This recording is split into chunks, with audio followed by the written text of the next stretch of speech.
Hey, Soul Tribe. Welcome back. This is episode 1.12 of Beyond Deconstructing.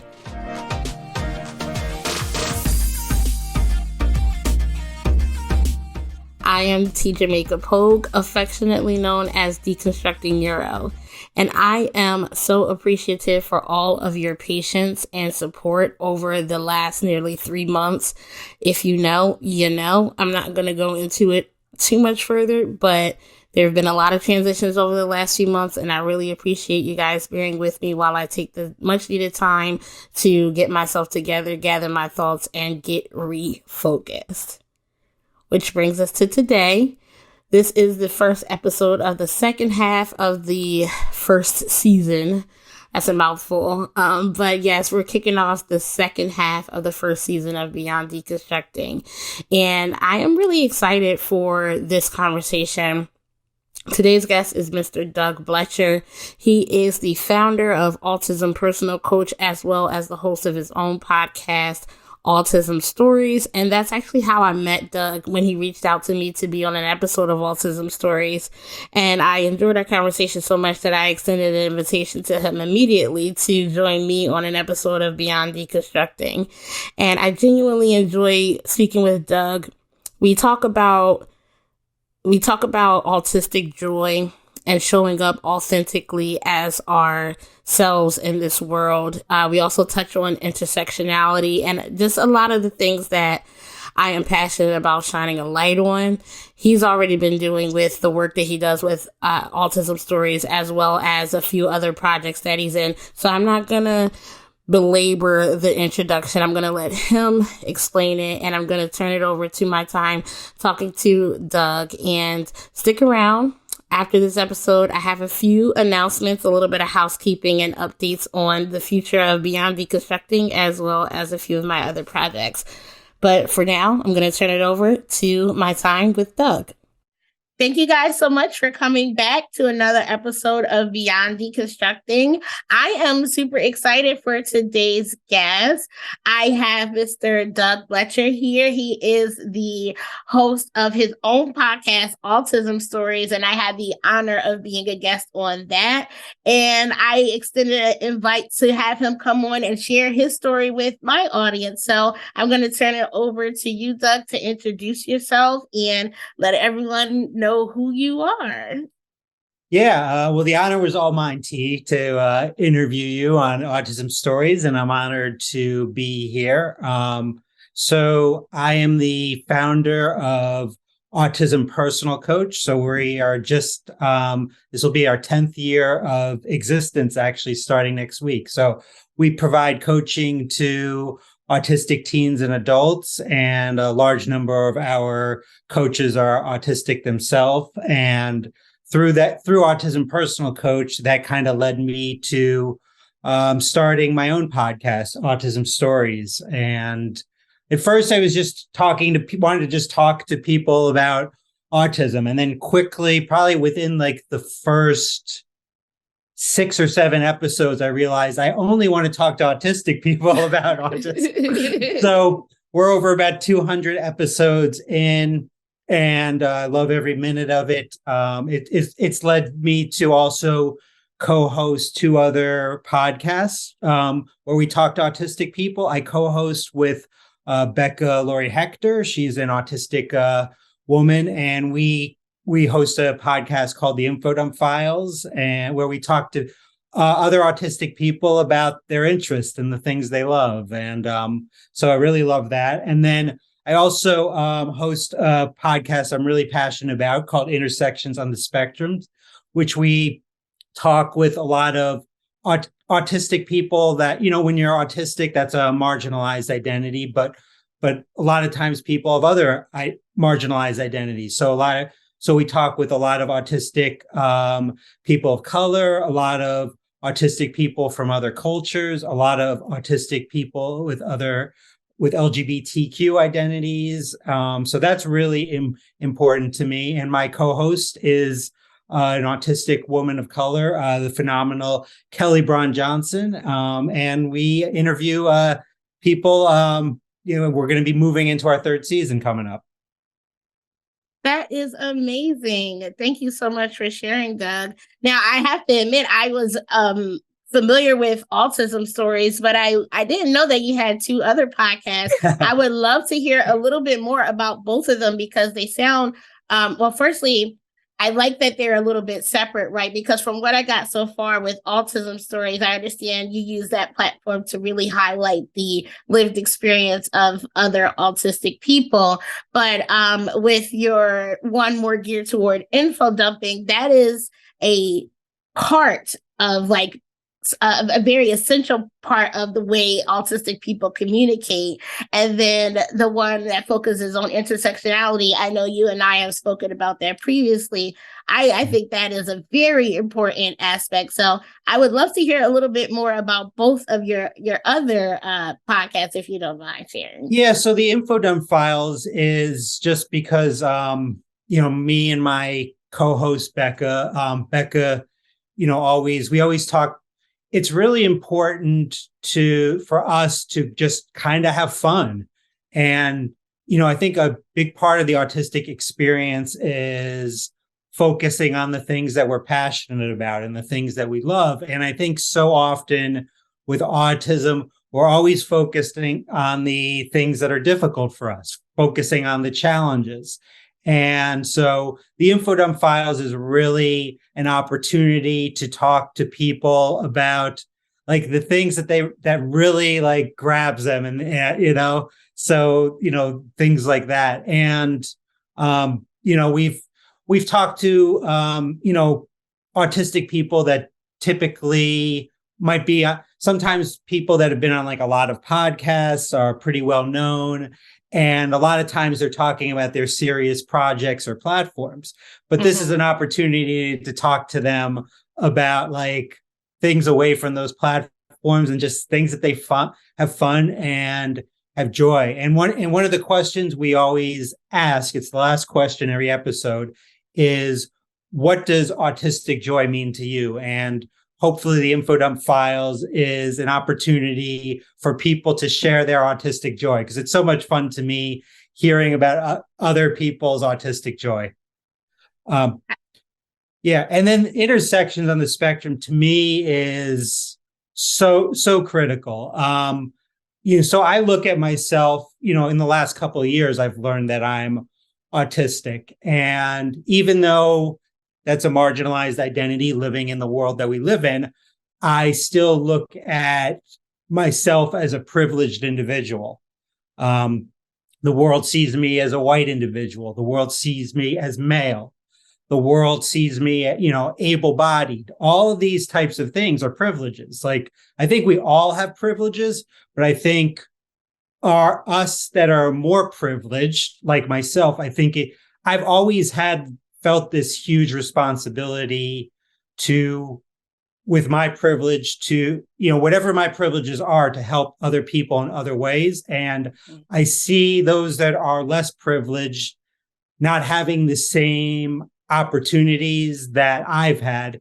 And I remember being about 8 years old and having, friends that were people of color. And that was the first time I realized, like, wait a second, they're being treated differently than me. And why is that? And it's always really, really, really bothered me. And I've always hopefully tried to do things to change that in some way. So it's always a work in progress, but that's where intersections on the spectrum comes from. And, and we highlight a lot of people's stories that haven't been highlighted and absolutely should be. That is amazing. I love that. I definitely have to check them both out because I loved everything that you said about both of those, especially when it comes to info dumping and autistic joy. Personally, that's one of my favorite parts about interacting with fellow autistic people is even if it is, and this is in full candor, even if they're talking about a subject that I particularly am not interested in, seeing how excited they get about it makes me excited because it's like, oh, it's so pure to see someone just like genuinely love something and share it and be safe enough or feel like you're a safe enough person to genuinely express how much they love that. And I think that's a great space that you guys are creating. Yeah. And I think that's the key word that you use is safety, because so often we don't feel safe sharing those passions, because they've been kind of like pushed down, like we've been told not to, or that's stupid, or that's not age appropriate. And, Yeah. so, all those types of things. Yeah, definitely a lot of shame that we need to shake free from. And then also intersections on the spectrum. I definitely want to get into that a little bit more once we kind of talk about deconstructing neurodivergence. But before I kind of forget, because I also have ADHD, you started to talk on touch on your journey being kind of recent with discovering you are autistic. So could you please describe your journey with discovering your neurodivergence and your autism in particular? Yeah, in some ways it's a very common journey. In other ways, I think it's somewhat unique in the sense that for 20 plus years now, I've been supporting autistic people.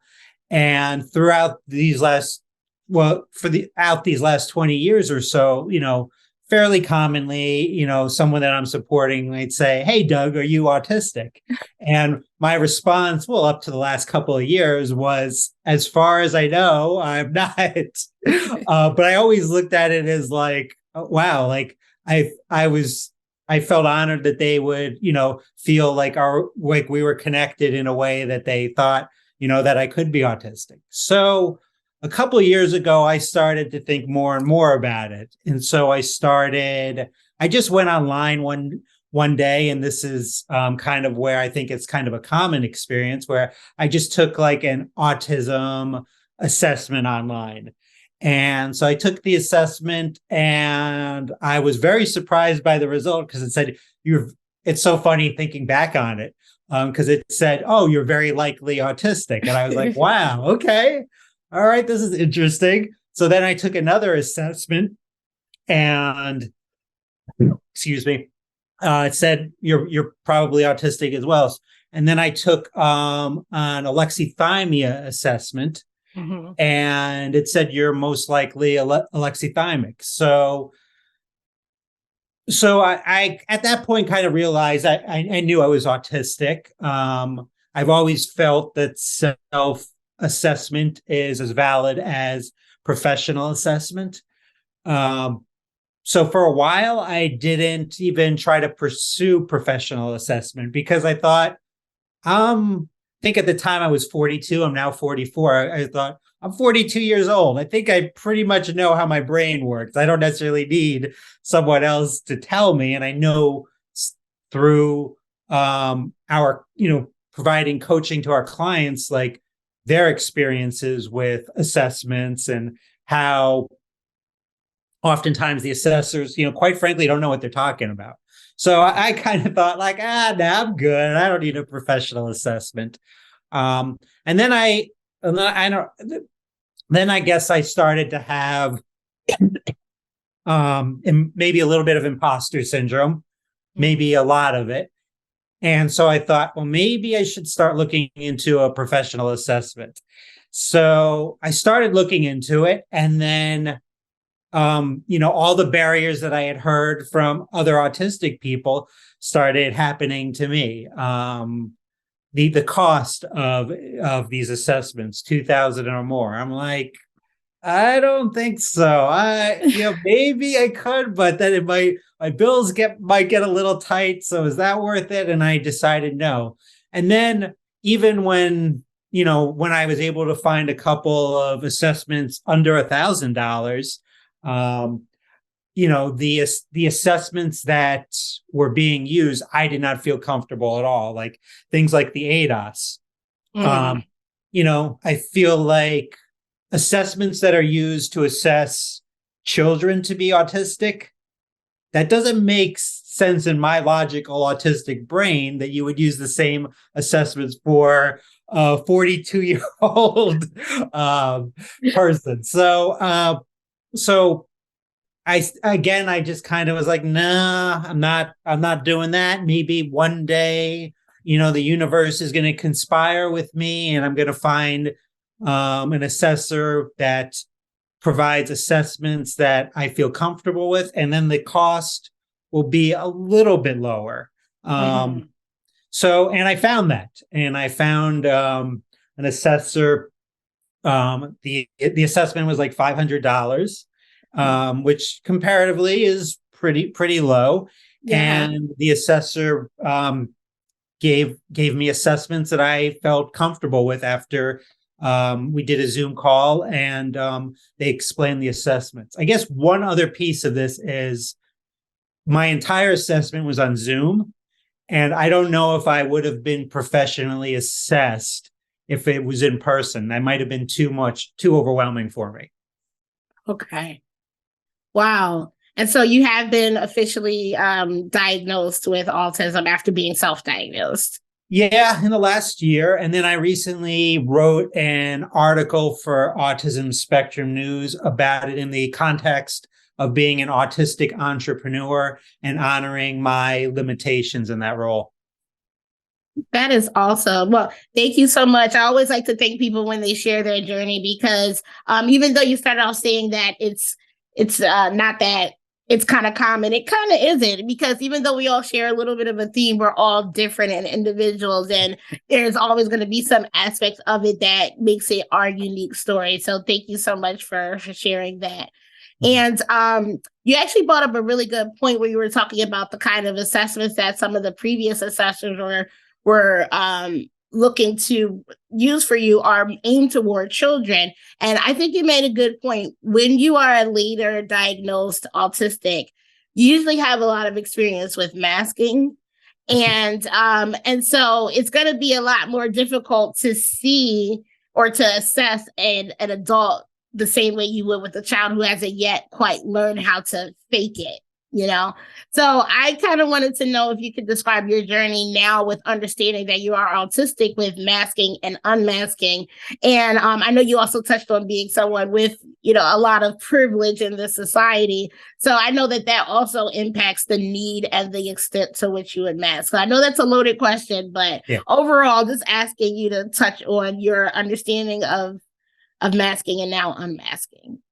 Yeah, I mean, I've masked so much through my life that it's been hard to uncover who am I when I'm not masking. So that's definitely been something. I think something that's been really helpful to me is when I learned I was autistic, I started to see an autistic therapist for the purpose of I wanted to kind of like break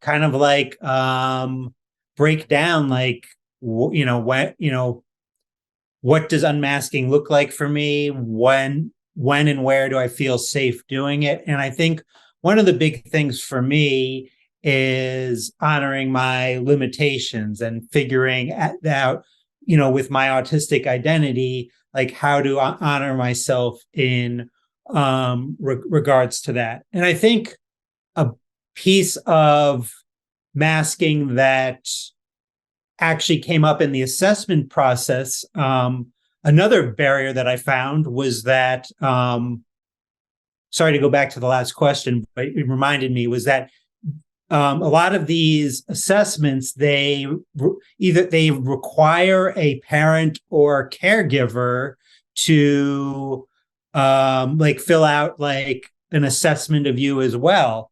And I didn't feel comfortable with that because I've masked so much my entire life that my family doesn't know who I am within the context of my autistic identity. So I felt like that's not information that would be helpful to any assessment. But getting back to unmasking, a lot of my passions or special interests, I would hide those from other people. I think that was a part of masking. I probably lied more than I wanted to as a result of masking, just because it's very difficult to process inform spoken communication in the moment, like especially like questions I'm not prepared for, and it's kind of like our society forces you to answer then and there, and I wouldn't necessarily like pause and reflect, and I would probably, and sometimes I would answer questions that were not 100% truthful. Still something I'm working through today. And hopefully in the future, I will continue to do less and less of that. It doesn't feel good. Yeah, I mean, I think just all types of masking. I think one of the reasons I became an entrepreneur, looking back, is probably when you do that, you have to mask. You get to unmask a little bit more as a result. So yeah, there's so many aspects of masking that thinking about my sensory needs, like I definitely wouldn't take those into account, and was just kind of like masking my way through things, or the whole idea of productivity and just kind of pushing myself through and masking myself through working like a crazy man. So all those types of things kind of come to mind, and I've been slowly changing each one of those things, and I'm sure I'll continue to mask in some forms. I don't know how I couldn't, living in this world, but yeah, I'm definitely, with privilege, I have the opportunity to unmask. So. That's awesome. Yeah. And I think, I had a question, because when you were kind of describing your experience, you said you worked with autistic children for about 20 years. Do you think that masking played a role in you working with fellow autistic people for so long and not realizing it in yourself? Well, I worked with kids for about 8 to 9 years, and then transitioned to supporting adults. Do I think I always so in college, I studied psychology because I wanted to kind of like know what was different about my brain. Same. So it's funny to kind of like think back to that. And it's like, yeah, it was obvious all along. Looking back, like I'm so autistic. I'm so focused on routine and things like that. I mean, it's just so funny how autistic I am. But I think, I don't know. I mean, it's a really good question. I think the kids that I worked with initially had higher support needs on a more consistent basis than I did. So certainly that kind of like was a factor, and maybe not realizing sooner. The education about autism, was certainly quite different than it was, now than 20 years ago. So that was a factor. Certainly media plays a big factor, and even though we've come a long way with autistic characters, a long way to go in media. There was not portrayals of anyone that had experiences like me. So it was kind of like, how would I have known back then? But yeah, so yeah, I think probably looking back, there were even those with high support needs, and those that I meet that are folks that are, autistic folks that are speaking or not, or non-speaking. I always definitely have a lot of similarities to them. So yeah, I probably should have been more aware, but it took a long time.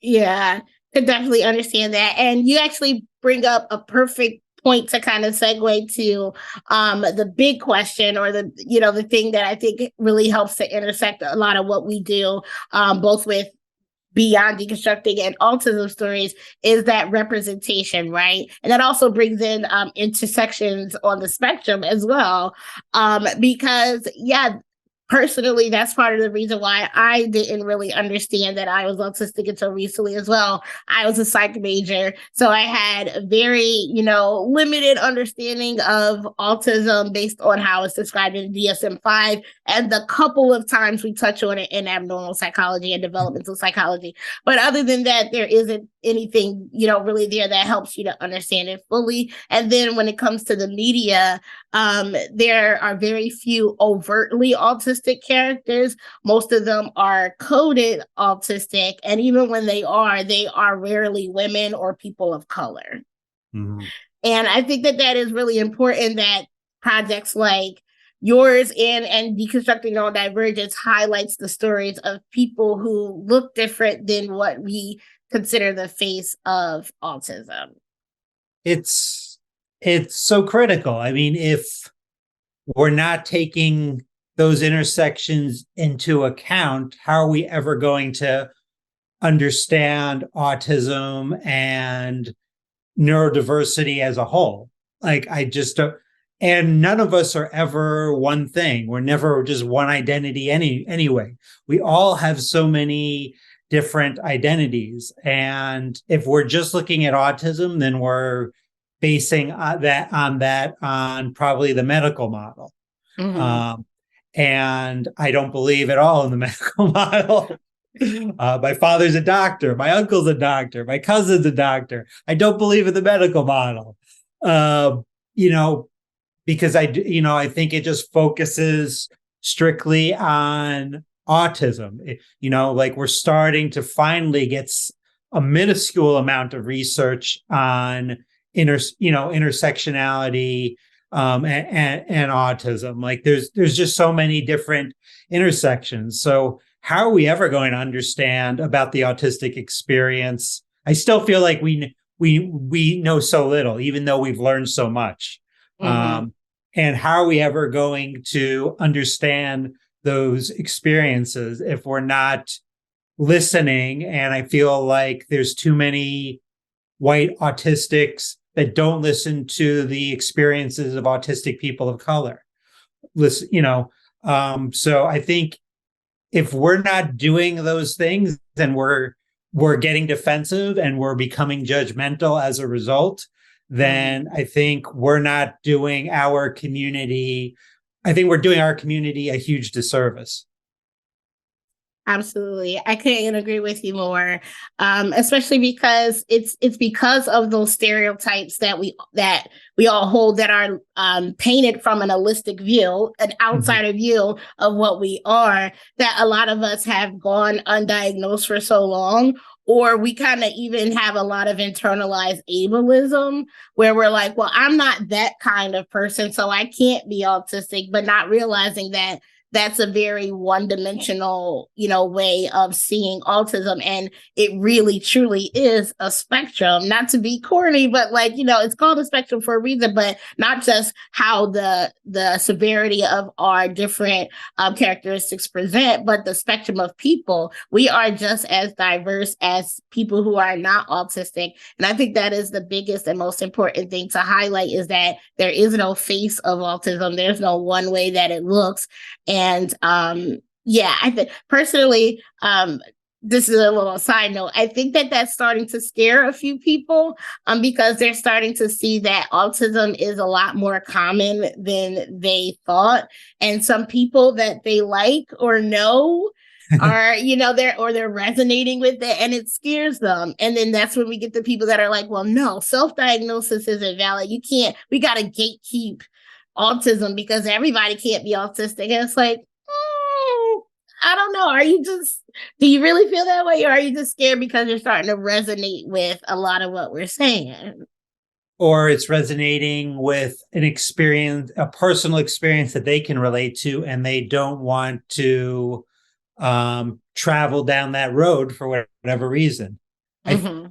I feel like for me, learning that I'm autistic is just a continuous journey of self-growth for me. And if you are denying that aspect of your brain and how your brain works, I think how can you grow as a human? Mm-hmm. That's a great point. Yeah. I totally agree. I love that you said that. This has been an integral part of my personal self-growth as well. Just the more I understand my brain, and I know it's very controversial and I don't like to use the puzzle piece analogy too much, but it is a great analogy. For me, it was the missing puzzle piece for me to answer a lot of questions about why I failed so much socially and why I always kind of felt like I just didn't get it. And yeah, I think that some people just aren't ready to face that. And that's not to say that everybody's autistic, because I hate that, stereotype, but more people could resonate and understand that we're just people. It's kind of like, don't get mad that you resonate with a fellow human being. It's just that we happen to be autistic. Yeah. So Absolutely. So, Doug, I thank you so much for coming on and sharing your experience. Before you go, what I always like to do is give everyone an opportunity to say any kind of final words, like if there's a message you want to get out there or just words of encouragement. And then also make sure you let everyone know where to find you and all of your projects. Well, keep listening to this podcast, number one. And also, seek out, if you're autistic, seek out autistic people that might have different experiences with you. Seek out autistic people of color. Seek out autistic people from different cultures. Seek out autistic people. If you don't have an LGBTQ identity, seek out people with LGBTQ identities. And seek out non-speaking autistics if you're speaking. And, always try to use your privilege to help people that might not have that privilege. Those are things that I would like to say. Beyond that, you can learn about Autism Personal Coach by going to autismpersonalcoach.com. You can also find the Autism Stories podcast on there and the info dump files. So there's a lot of free stuff on there that you can check out. And then if you're interested in intersections on the spectrum, you can go to intersectionsonthespectrum.com to check out the first 2 seasons of that podcast. And season 3 is hopefully on its way very soon. Awesome. Thank you so much, Doug. I'm going to make sure I leave the links to all of your projects in the description. I thank you so much for coming on. And again, I thank you for your candor and for everything that you do. If you want to learn more about Autism Stories and Autism Personal Coach, make sure you show Doug some love. And thank all of you guys for coming back and spending a little bit of time with me today.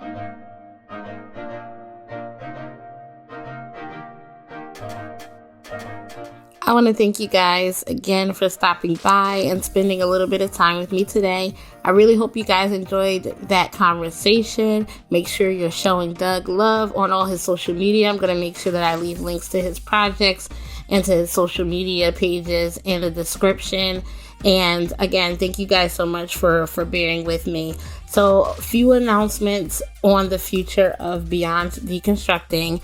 For the foreseeable future, I'm moving to a bi-weekly format. So every other Monday, you guys are going to get new content for Beyond Deconstructing.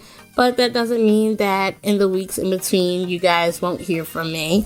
If you didn't know already, I do have a vlog series called Untethered, and that will be released every other Thursday. So any week that the podcast is not out, or if there's no new episode of the podcast, there will be a new episode of the vlog and vice versa. So you'll still get weekly content from me.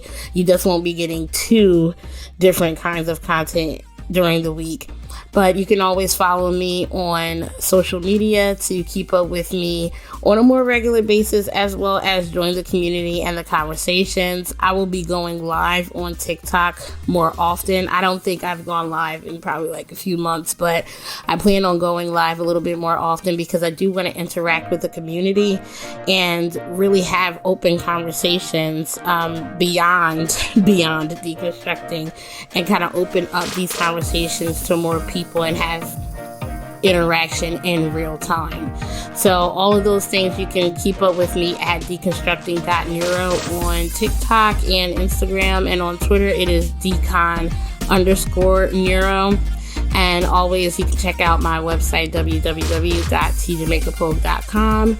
There you'll have an opportunity to see videos and behind-the-scene pictures from my different projects and adventures and trips. And, just find ways that you can support me and stay in contact with me. I love you guys. I appreciate you guys so much. And I hope you guys have a great, wonderful week. I don't know when you're going to be listening to this, but whenever you listen to it, I hope that it brought you a little bit of levity and a little bit of joy. And I will see you here next time.